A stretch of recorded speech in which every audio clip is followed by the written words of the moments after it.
Hello guys. तो अब जिन थोड़ी देर तो गुआंगशी के कंधे पर सर रखकर सोई रहती है।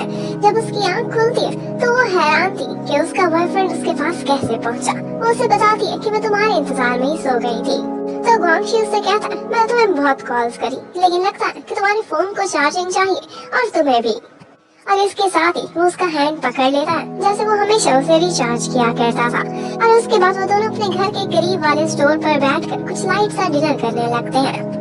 और यही भरी जिन गुआंगशी को बताती है कि एक इम्पोर्टेंट बात है।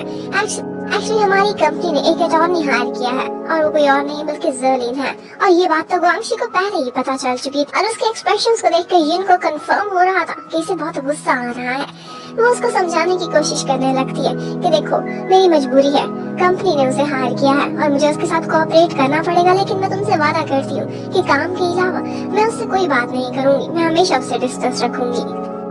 वो तो बस गुआंगशी के एक्सप्रेशंस को देख देख के डरे जा रही थी, लेकिन वो आगे से फेस पर स्माइल लेकर आता है और कहता है तुम्हारा इस तरह से मुझे एक्सप्लेनेशन देना मुझे बहुत क्यूट लग रहा था। और जहाँ तक विश्वास की बात है तो मुझे तुम पर 100% भरोसा है।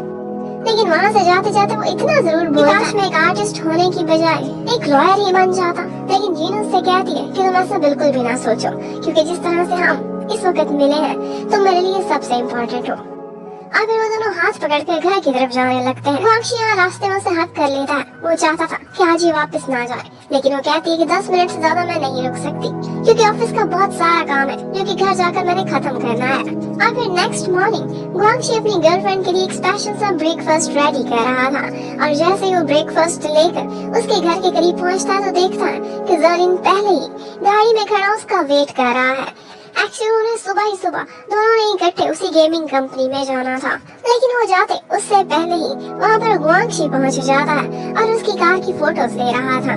वो उससे कहता है कि तुमने इल्लीगल पार्किंग की हुई है, वो भी एक लॉयर होकर, कितनी शर्म की बात है। और फिर उसके बाद वो जिन से बात करने लगता है, कहता है कि आज के दिन के लिए मैं तुम्हारा ड्राइवर बनने को रेडी हूँ, चलो मैं तुम्हें लेकर जाता हूँ। और उसके बाद जरीन बस जेलस होता रहता है। वो अपनी गाड़ी में आ रहा था जबकि गुआंगशी के साथ जिन अपनी गाड़ी में बैठकर चली जाती है।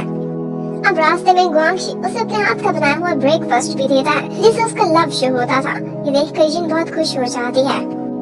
और फिर इसी तरह दोनों हाथ पकड़कर बैठे रहते हैं और फाइनली वो अपनी डेस्टिनेशन पर पहुंच जाते हैं। गुआंगशी यहाँ पर जिन को सी ऑफ करता है।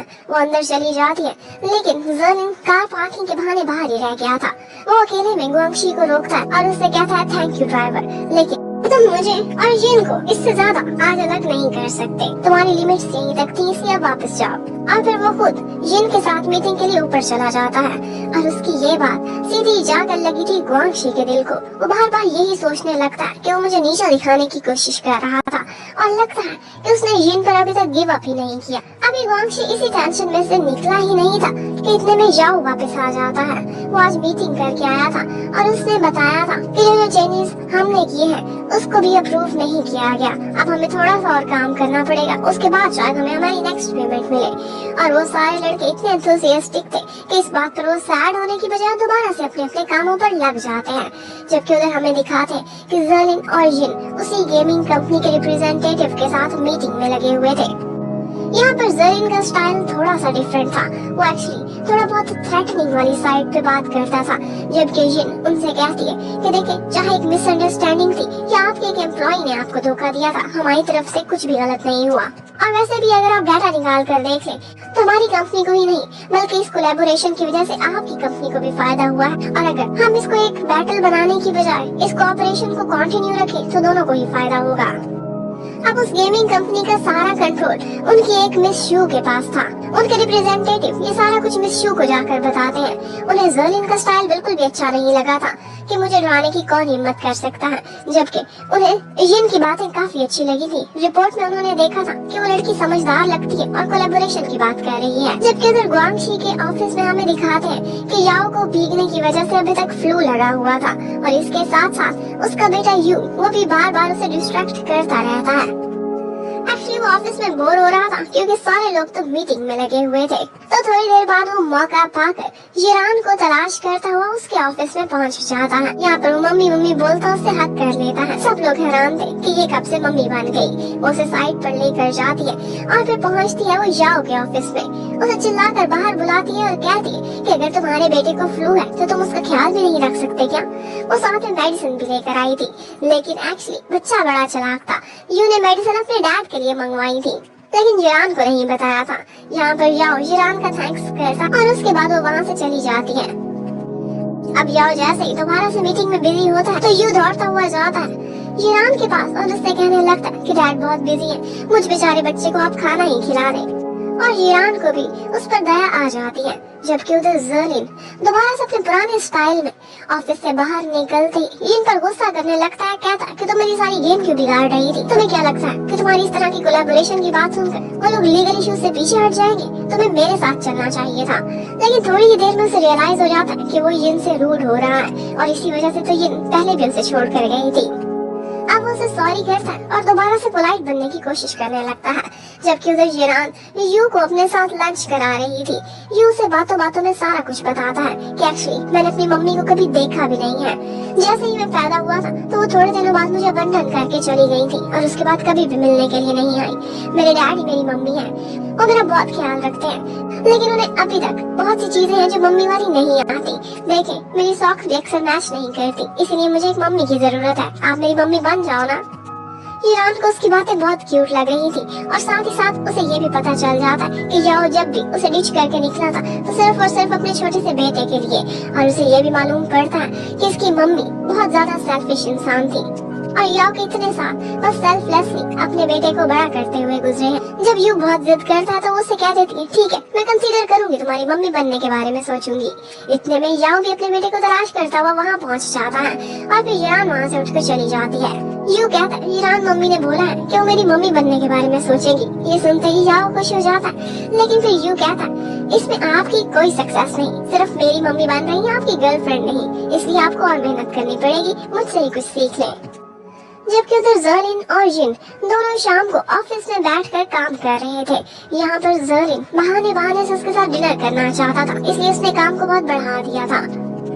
लेकिन जिन उसके साथ डिनर पर जाने से इनकार कर देती है तो वो खुद ही कुछ खरीदने के लिए नीचे चला जाता है। नीचे गुआंगशी जिन का वेट कर रहा था।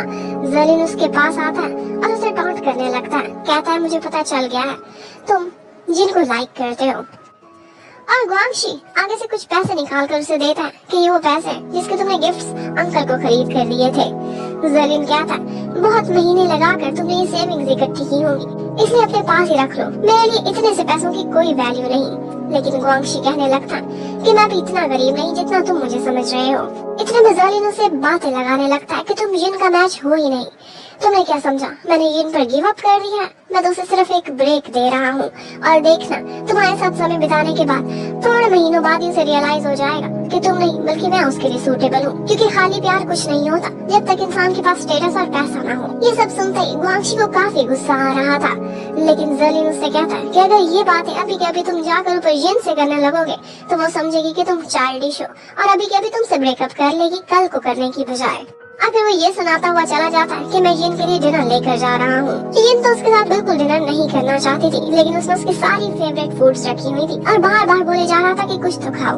उसको एक तो पीस उठाने पड़ते हैं। और उसी टाइम पर गुआंगशी ऊपर जिन को देखने के लिए आया था और वो देखते ही समझ जाता है कि जिन वाकई इसके साथ डिनर कर रही है। ये सारा कुछ जर्लिन गुआंगशी को दिखाने के लिए ही कह रहा था। गुआंगशी बहुत सैड हो जाता है और ऑफिस से वापस घर जाते हुए वो सारा टाइम बहुत दुखी नजर आ रहा था। जब ये अपने काम से फारिग होती है वो गुआंगशी को कॉल्स करती है, लेकिन वो फोन ही नहीं उठा रहा था। वो परेशान होकर चन को कॉल करती है।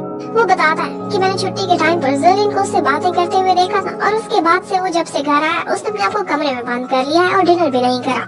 जिन फौरन से उसके घर पहुंच जाती है। वो जैसे इसके कमरे में एंटर होती है तो देखती है कि वो कंप्यूटर पर काम करने के बाद अब थक के सो चुका है और इसी के साथ ही ये पार्ट खत्म होता है। Thank you for watching, stay connected, bye bye.